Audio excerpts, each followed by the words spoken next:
Mélanisti, bon retour sur notre chaîne. Bonjour à tous. Bon mardi 24 février. J'espère que vous avez passé un bon petit week-end. Alors, c'est reparti en course pour le prochain match Cremonese dimanche prochain à 12h30 où là, il va falloir faire absolument 3 points. On va partir un petit peu de l'infirmerie. Gab, qui a effectué des examens médicaux hier, pas de lésion, donc on va voir s'il sera disponible pour jouer ce week-end ou être convoqué et au moins aller sur le banc. Loftus-Cheek out 2 mois, mes amis.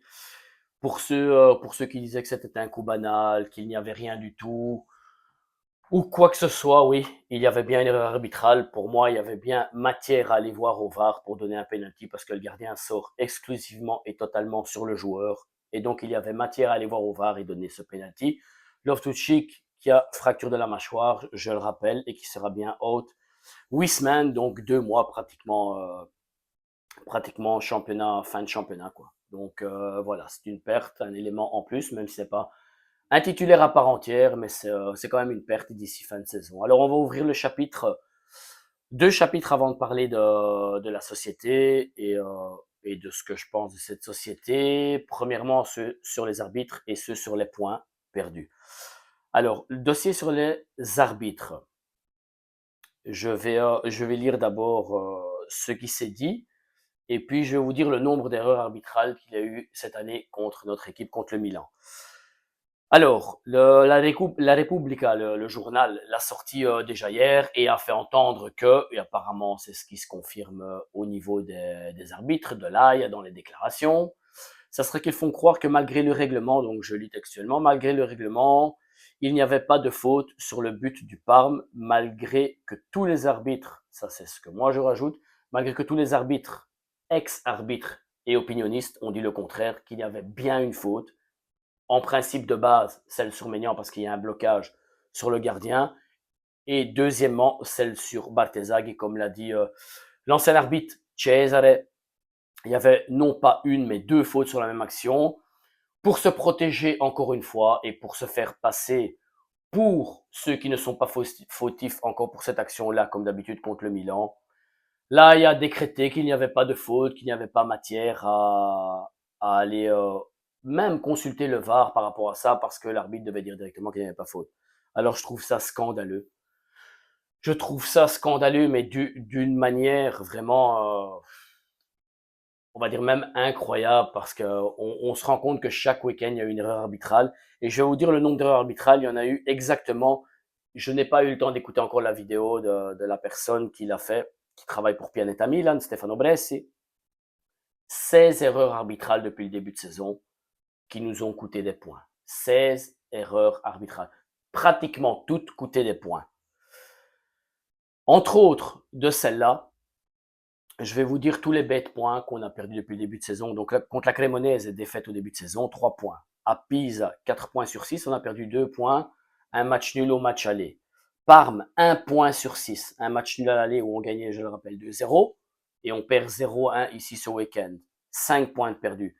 Sassuolo, nul. Ou là, erreur encore arbitrale. Avec le Pisa, il y avait eu aussi des grosses erreurs arbitrales. Sassuolo, 2-2, 2 points de perdus. Genova, 2 points de perdus, match nul aussi. Erreur arbitrale encore, le Step on Foot, vous vous rappelez sur Fulcrook, qui n'avait pas été signalé. Como, de nouveau pareil, match nul aussi, il y avait des erreurs arbitrales aussi. 4 points sur 6, donc 2 points. Si on fait le total de tous ces résultats, on a perdu 16 points, qui correspondent pratiquement aux erreurs arbitrales. Les mêmes d'ailleurs, maintenant ce ne sont pas toutes des erreurs arbitrales, mais qui nous ont coûté minimum certifié, minimum 10 points. Alors, à un moment donné, j'ai envie de dire stop, stop, parce qu'il est grand temps de se faire entendre. On a une société, là j'en viens au chapitre de la société, on a une société pour moi qui est la principale fautive et responsable. Parce qu'à différence d'autres sociétés, on l'a vu avec la Juve, on l'a vu avec le Naples, on l'a vu avec la Rome, tout le monde s'est fait entendre et clairement devant les caméras par rapport aux erreurs arbitrales. Nous, que ce soit Allegri, qui dévie toujours le sujet, que ce soit Landucci qui l'a remplacé ce week-end, à essayer de contourner le sujet en évitant les débats, que ça soit en priorité Monsieur Furlani et Scaroni, Scaroni qui ne sait même pas qu'il est président du Milan des fois, comme il l'a dit, il l'oublie des fois. Aucune de ces personnes ne s'est présentée devant les caméras après un match en étant fâché et en faisant comprendre le désappoint du club. Alors, je ne demande pas qu'il y ait des faveurs arbitrales, mais au moins qu'il n'y ait pas d'erreur arbitrale. Ce sont deux choses différentes. Et que ça soit valable pour nous comme les autres. Mais le problème, c'est que chez nous, personne ne s'est présenté.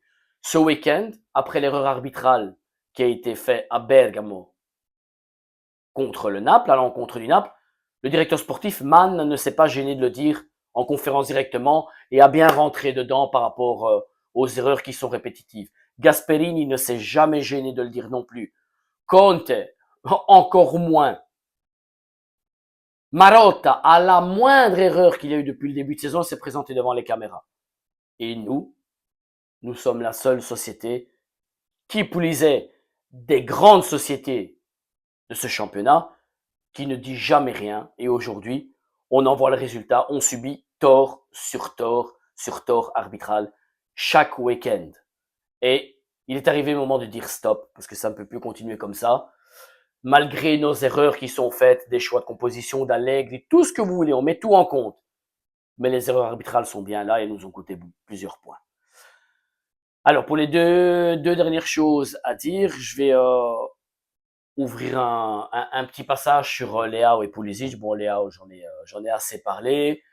Un Leao qui, pour moi, déjà le fait qu'il ne joue pas sa position, pour moi, Leao en numéro 9 est inutile. Quand on sait déjà que c'est un joueur qui joue à 60-70% de ses capacités par rapport à son envie, par rapport à son sérieux.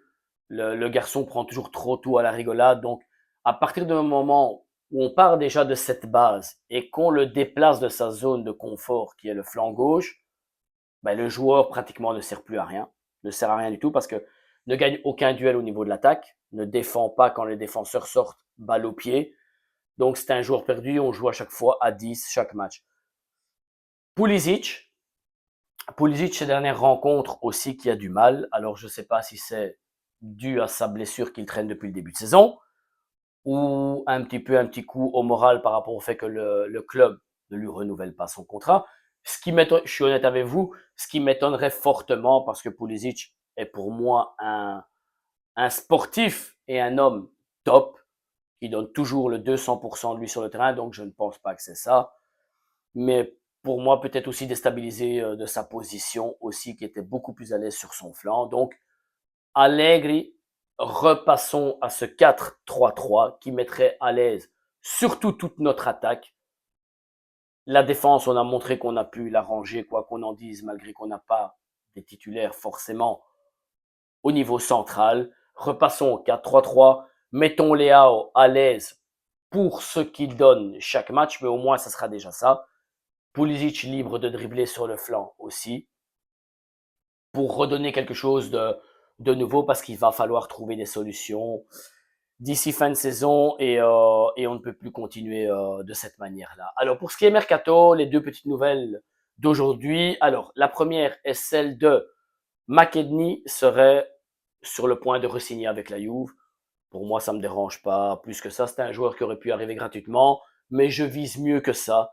Pour moi, le joueur à aller chercher est Léon Goretzka, à part le retour en rêve qui est le mien et de beaucoup de supporters. Malheureusement, le retour de Sandrino Tonali, mais ça ne se fera pas. Donc, le joueur à aller chercher absolument, c'est Léon Goretzka du Bayern. Fin de contrat, 31 ans, joueur d'une immense expérience qui augmenterait encore le niveau dans ce milieu de terrain. Donc, essayons de clôturer ce joueur-là. Pour ma part, ce serait top.